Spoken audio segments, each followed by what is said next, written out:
Halo, assalamualaikum warahmatullahi wabarakatuh, sahabat. Ketemu lagi nih, gue pengen bahas tentang radiator dari Suzuki Satria injeksi dan harga serta kapan sih waktu yang tepat untuk ganti radiator. Check it out video gue. Yuk. Oke, langsung aja sahabat. Ini radiatornya gue beli dari Suzuki Sena Era Jaya ya di daerah Kebonjeruk, Mapar. Oke, bentuknya seperti ini. Ini udah gue kasih stiker ya. Harganya berapa? Harganya sekitar 500 ribuan. Ini tepatnya ada di sini nih. Oke, harganya sekitar Rp520.000. Dan kapan sih waktu yang tepat untuk ganti radiator, sahabat? Gue juga kurang tahu ya waktu yang tepat kapan. Cuma yang pasti kalau udah rusak atau udah ininya udah berkarat ya, atau ada tanda-tanda kebocoran, ya itu harus diganti sih. Sama seperti mobil gue. Pernah overheat, ternyata radiatornya bocor dan harus diganti, rusak. Oke, sahabat, udah kelihatan ya, jelas bentuknya seperti ini. Ini ada bagian penampung air radiator, ini ada apa ya, garis-garis ini mungkin siripnya. Lalu ini kisi-kisi ini yang garis banyak ke bawah. Dan ini ternyata fungsi dari sirip itu setelah gue baca di artikel itu fungsinya untuk menahan udara atau angin supaya dia bisa cepat dingin, menambah cepat dingin si air radiator yang kalau sudah mengalir ini bakalan panas. Terus didinginkannya di sini, gitu sahabat. Ceritanya sih seperti itu ya, gue juga kurang tahu pastinya. Oke, bentuknya seperti ini.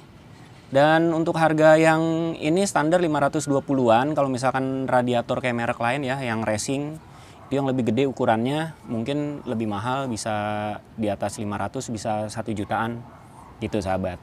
Terus kapan waktu yang tepat untuk ganti radiator, sahabat? Gue kurang tahu untuk ganti radiatornya, tapi untuk ganti air radiatornya, itu waktu yang tepat katanya sih 10.000 sampai 20.000 km. Jadi buat kalian yang nggak pernah dikuras air radiatornya, buruan sekarang dikuras supaya fungsi radiator ini tetap maksimal. Oke, sekarang kita bahas di spot lain, yuk. Oke, sahabat, kita udah ganti spot nih. Sahabat, gue punya pengalaman tentang radiator ini pada saat gue mengendarai mobil. Jadi bukan di motor ya. Waktu itu gue lewat tol dan tiba-tiba lampu indikator overheatnya nyala. Gue panik dong, akhirnya gue ke pinggir dan gue periksa cek radiator, ternyata kering air radiatornya. Dan itu bahaya banget sahabat, bisa mungkin ada komponen yang kalau kepanasan bisa kebakar ya. Dan akhirnya gue cepet-cepet minggir, abis itu gue cari bengkel terdekat, keluar tol, cari bengkel terdekat dan langsung ganti radiator.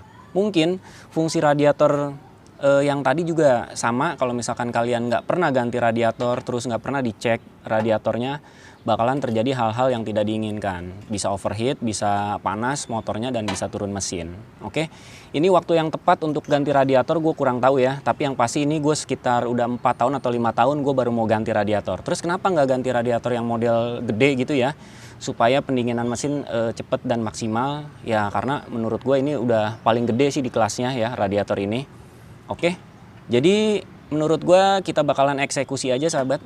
Radiatornya ini bakalan gue ganti. Mungkin informasinya cukup segitu aja. Sampai di sini aja sahabat. Wassalamualaikum warahmatullahi wabarakatuh. See you and bye-bye sahabat.